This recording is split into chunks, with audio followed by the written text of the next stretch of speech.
saying. Knicks and Cavaliers. Knicks a 2-0 lead. Cleveland in full desperation mode, down 2-zip to Jalen Brunson and the Knicks. Travis Kelce, Taylor Swift in the house. That was about the extent of the Cleveland motivation in this one. Look at Mikal Bridges all the way. He was 11 of 15 from the field in this one. Knicks fans traveled well.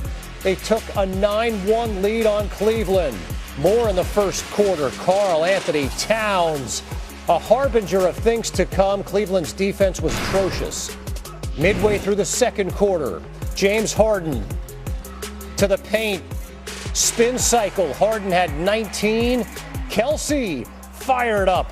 Cleveland within 2. And then a couple possessions later, Harden all the way down Broadway to tie it at 48. Offense wasn't the problem for the Cavs. It was defense. Look at Jalen Brunson right to the cup. Brunson had 38 in Game 1. He had 14 assists in Game 2. In Game 3, he did a little bit of everything, getting to his spot, knocking it down. Knicks in front at the break, 8-1 in the postseason when leading at halftime. Cleveland 3-6 when trailing at the half. Knicks led it by 6 at the intermission. Third quarter, more from New York. In transition, OG Anunoby to Bridges, one of 27 assists for the Knicks in this game. Midway through the third, Anunoby, what a weapon he is. You figure you got to account for Brunson and Towns. Anunoby does it all, and then Brunson to the cup. Knicks pulling away in front by 12. A minute to go in the third. Harden and 1. Cleveland within 7 after the made free throw. But at the other end, Brunson, step back, you don't know me like that. He had a huge alley-oop assist before the end of the third quarter. Knicks led by 9, headed to the fourth. Early fourth, Hart, Bridges. The lead was 14. Cleveland had no answers. And then Landry Shamet off the bench again for the Knicks.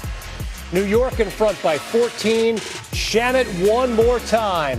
Shamet was 4 of 5 from the field. Every one of them a three-pointer. 14 points off the bench. The Knicks in control, and then Brunson. 41 minutes, 30 points, 6 assists. It won't be talked about, but the Knicks made their free throws, 24 of 27. And this one is all over but the crying. 121, 108. The Knicks, in what was a must-win game for the Cavaliers, come away with the victory and a 3-0 series lead. Joined by Stephen A. Smith. Stephen A., after Game 2 on Thursday, you used the words alarming and flabbergasted right here on SportsCenter to describe the Cavs' defense. What words would you use for their performance tonight? Pathetic.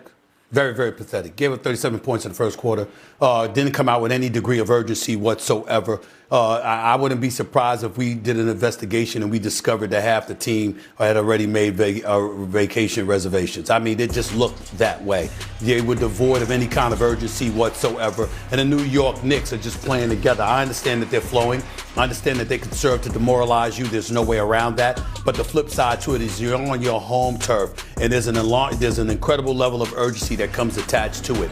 And the New York Knicks just gave it to them. Brunson had his 30. Of course, Anunoby had his 21. Can't say enough about Mikal Bridges and the way that he's been playing as of late in these playoffs. He is just in his bag. He is flowing. And Landry Shamet coming off the bench and dropping 11 points in the fourth quarter.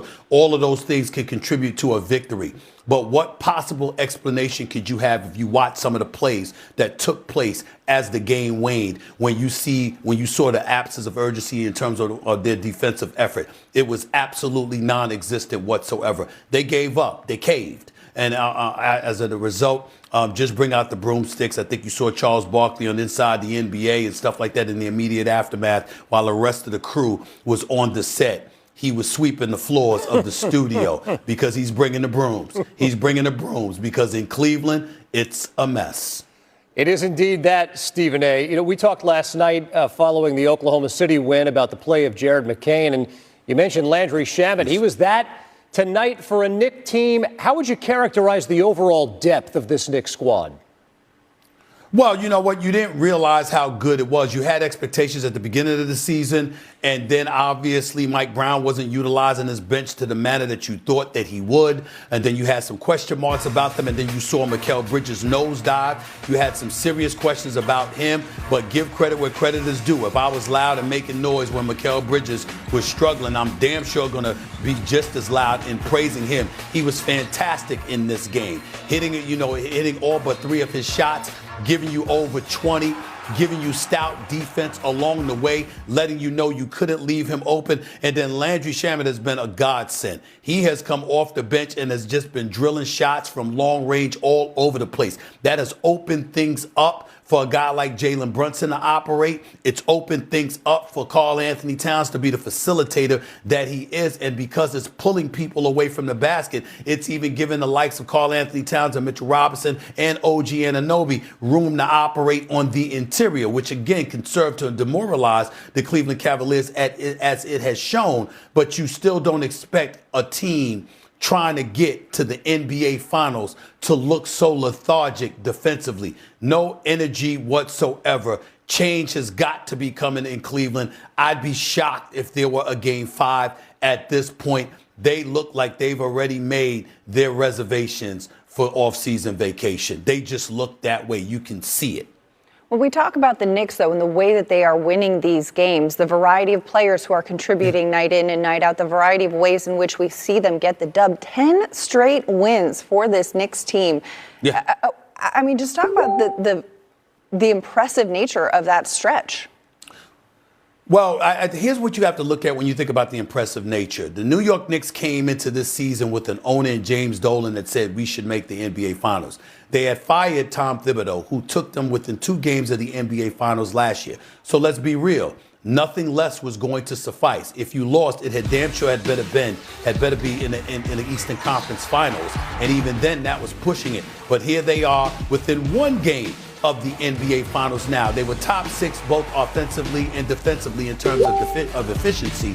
But then when you take into account the playoffs, you go down 2-1 after 2 consecutive 1-point losses to Atlanta. And what do you do thereafter? Not only do you win 3 straight, but you're up by 47 in the first half of the closeout game in Atlanta. You go up against Philly, who has a 3-1 deficit. They overcome it against Boston, knocking off the Boston Celtics. And it's supposed to be a legitimate series. You sweep them, not just beat them. You sweep them, and you blow them out their own building in a closeout game. And now here you are having won a 3rd straight game against a Cleveland Cavaliers team, albeit back-to-back 7-game series against Orlando and Detroit, obviously. But in the end, what it comes down to is that the Knicks are a superior team because they are a team, not a compilation of individuals with a point guard in James Harden who can't seem to play beyond the pick and roll, with a guy in Donovan Mitchell who seems completely exasperated and exhausted and overwhelmed, with big men in Jared Allen and Evan Mobley who haven't been utilized well enough by a coach who was widely respected coming into these playoffs, and now his level of cachet has dissipated dramatically because we're seeing some of the brain fog that has taken place in terms of how he's coaching the team and how effective they have been. These are the kind of things that can happen when you're going up against a real team who can defend, who's hungry, who's talented, and could put the ball in the hole. These are the New York Knicks that we're talking about. They're the superior team, and they've made it very, very clear that when it comes to the Eastern Conference, they're about to go to the NBA Finals. This series is over. And they're a team, Stephen A., that hasn't lost a game since Karl Anthony Towns made a cameo in The Devil Wears Prada 2. So shout out to Anne Hathaway and that good luck she's bringing this squad. Stephen A., thanks so much for the insight. No problem. New on SportsCenter now. Let's head back.